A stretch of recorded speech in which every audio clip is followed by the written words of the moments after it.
நம்முடைய மாவட்டத்தை பொறுத்த மட்டும் பார்த்தீங்கன்னா 17ஆம் தேதி ஞாயிற்றுக்கிழமை காலை 9 மணிக்கே பார்த்தீங்கன்னா இந்த மாதிரியான ஒரு அதி கனமழை வாய்ப்பு இருக்கிறது என்று சொல்லி திருவனந்தபுரம் மற்றும் மதுரையில் இருக்கக்கூடிய 2 டிஆர்எம்களுக்கும் நம்முடைய மாவட்ட ஆட்சித்தலைவர்கள் முன்கூட்டியே தகவல் அனுப்பியிருந்தார்.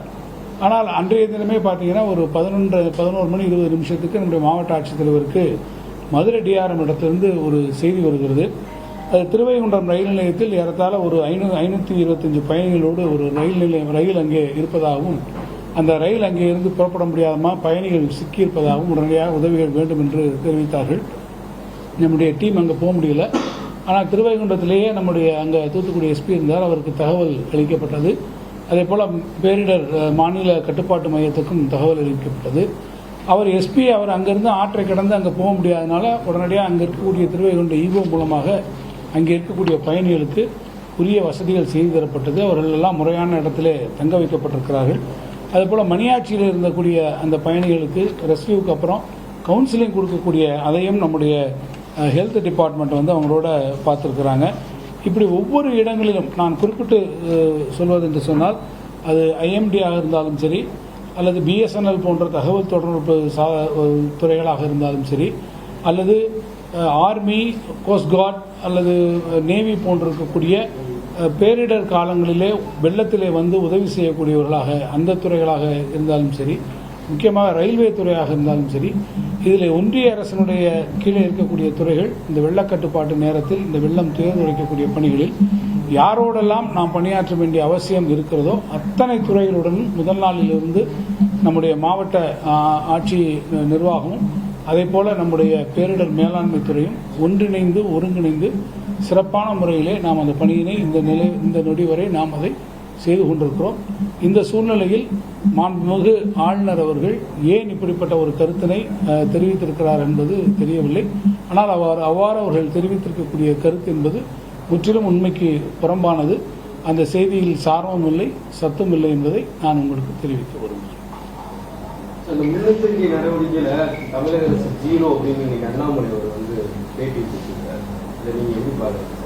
அரசியல் சார், 0ன்னு சொல்றதுக்கு எனக்கு நீங்கள் இத்தனை பேர் களத்தில் இருக்கிறோம், இவ்வளவு பேருக்கு ஆஃபீஸர்ஸ் இருக்கிறோம், 3 நாட்களாக அத்தனை பேரோட போராடி கொண்டு இருக்கிறது. எங்கேயோ இருந்து திடீர்னு ஒரே நாளில் உட்காந்துட்டு ஒரு பேட்டியை கொடுத்துட்டு அவர் போடுவதெல்லாம் நான் பொருட்படுத்தி இந்த நேரத்தில் முதல்வர் இங்கே இல்லாம இந்தியா கூட்டணி முதல்வர் முதல்வர் இங்கே வராமல் இல்லை, நம்மளுடைய அனைத்து அமைச்சர்களும் இங்கே அனுப்பியிருக்கிறாங்க. எல்லா இடத்துலையும் முதலமைச்சருடைய கட்டளையின் பிரகாரம் அவருடைய அறிவுறுத்தலின் பிரகாரம் தான் முழுமையாக அனைவரும் செயல்பட்டு கொண்டிருக்கிறோம். முதலமைச்சர் தேவையான நேரத்தில் நிச்சயமாக அவர்கள் இங்கே வருவார்கள். அவர் இங்கே என்னென்ன நடந்து கொண்டிருக்கிறது என்பதை நேரடியாக வாட்ச் பண்ணி கொண்டிருக்கிறார்கள். நேற்று கூட அவர் அங்கிருந்து காணொலி மூலமாக அனைவரிடத்திலும் எங்கள் இடத்திலெல்லாம் பேசியிருக்கிறார்கள். சம்பந்தப்பட்ட அனைத்து அலுவலருக்கும் முதலமைச்சர் நேரடியாக அறிவுரைகள் வழங்கிக் கொண்டிருக்கிறார். காமன் பீப்புள் யார் வீட்டில இருந்து வெளியே வராம இருப்பாங்க, ஓன் ஹவுசஸ்ல இருக்கவங்க நிறைய பேர் இருக்காங்க. அவங்களுக்கு ஆக்சுவலா தண்ணி போய்கிட்டு இருக்கு சார். நானே இன்னைக்கு போயிருந்தேன். சிந்து பூந்துரை, உடையார்பட்டி பகுதிகளில் நானே இன்னைக்கு போய் நேரடியாக தான் போயிருந்தோம். என் கூட நம்முடைய மாண்புமிகு சபாநாயகர் வந்திருந்தாங்க.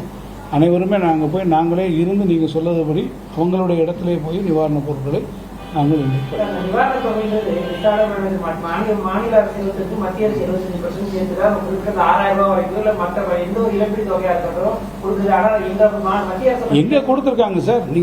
நம்ம போய் கேட்டிருக்கோம் எவ்வளவுக்கு நம்முடைய பெர்மனன்ட் ரெஸ்டரேஷனுக்கு எவ்வளவு தேவைப்படுது, அடாக்கா எவ்வளவு தேவைப்படுதுன்னு சொல்கிறோம். அதை பற்றி யாரும் வாயை திறக்காமல் இதையெல்லாம் பேசுகிறாங்களே. இதுக்கான பணம் எவ்வளவு ரூபா நீங்கள் கேட்டிருக்கீங்க. பணத்தை கொடுக்கறதுக்கான வேலையை இந்த குறை சொல்லக்கூடிய எதிர்கட்சிகள் செய்து விட்டு சொன்னார்ல சரியாக.